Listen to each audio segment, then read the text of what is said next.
How to tame a giant bee queen in under a minute. Giant bees are found inside beehives. One of the most common places for beehives are on redwood trees and on the side of cliffs.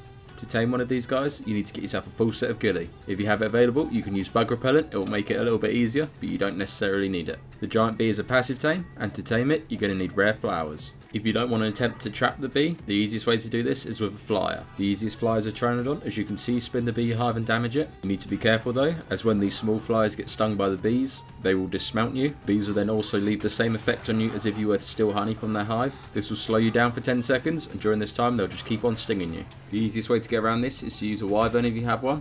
Their bite does so much damage to the beehive that it will be destroyed before the bees have a chance to react to you. If you have one available, you can use a bear. These guys have immunity to bee stings and you won't get dismounted whilst using it.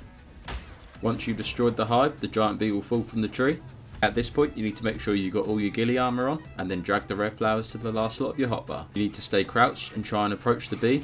If you take too long, his smaller bees around him will attack you and you'll have to kill them off and then try again.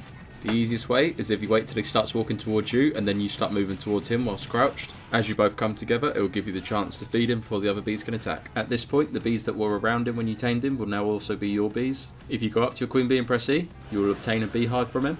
This will make the bee disappear, but in your inventory you'll have a beehive. This can't be placed on buildings, it has to be placed on the ground. You can also re-demolish this at any point and get your bee back, although he won't have the other bees with him. You can then press E on the bee again to get another beehive. This way you can move it. The beehive needs to be filled with rare flowers. This will generate you one lot of honey, approximately every 45 minutes. The bee will try and stay close to the ground, but if it gets into an awkward area like this, you can be messing around with it for a long time, so you just got to be patient and wait for it to come down to you. This has been How to Tame a Giant Bee Queen in under a minute. See you in the next one.